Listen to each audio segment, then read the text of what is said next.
dans un article que m'avait commandé la revue d'études palestiniennes.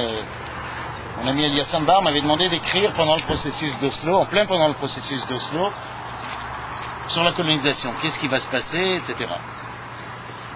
Et justement, le journal Haaretz publiait un supplément spécial sur la colonisation, très intéressant, avec des interviews, des reportages, des cartes. Plutôt de droite le journal Haaretz. Pardon? Plutôt de droite à Haaretz. Haaretz, centre. C'est libéral. Ouais, plutôt centre. Et dans ce dossier, il y avait l'interview d'un certain Hodi Lieberman, qui était à l'époque le maire de la colonie de Karné-Shomron, qui se trouve à une quinzaine de kilomètres plus au nord. Et il dit la chose suivante, et ça vaut la peine d'écouter chaque mot, c'est très court, parce que si on a compris ça, on a tout compris. Quiconque parle de 300 à 400 000 nouveaux colons n'est qu'un rêveur.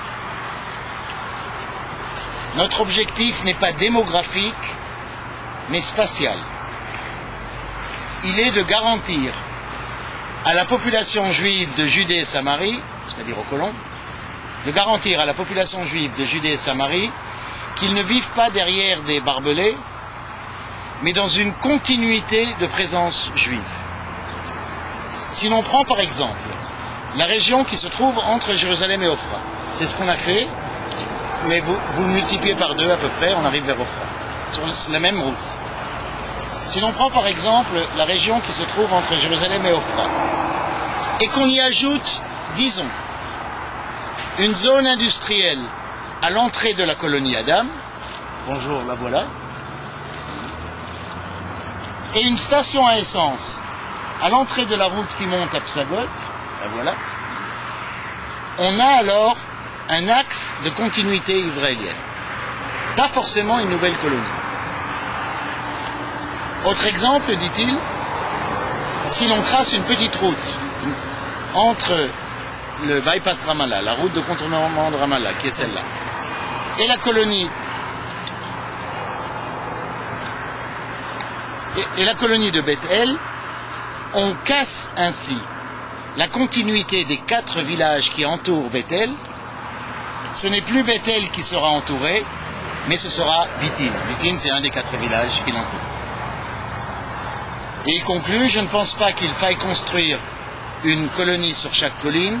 Ce qui est important, c'est où passent les routes, où on met en place un centre commercial ou une zone industrielle, ou une station à essence, où passe la ligne d'eau et qui a la main sur le robinet.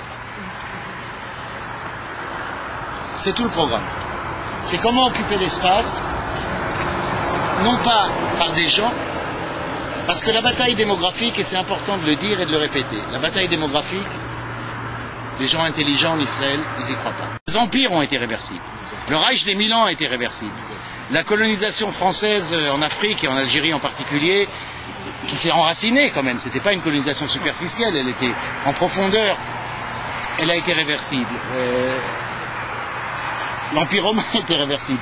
On va pas me dire que même 500 000 colons, 1 million de colons, même 400 colonies, c'est ça qui est en soi irréversible. Je ne crois pas que, je crois que c'est faux que les faits matériels en soi rendent des situations irréversibles. Ils les rendent plus difficiles, c'est certain, mais pas irréversibles. Ce qui rend une situation irréversible, et ça c'est la question qui, elle, m'intéresse, c'est comment la situation est perçue par ceux qui en sont les victimes. Quand les victimes cessent de croire que ça peut changer, alors ça devient irréversible. Et là, je donnerai un exemple.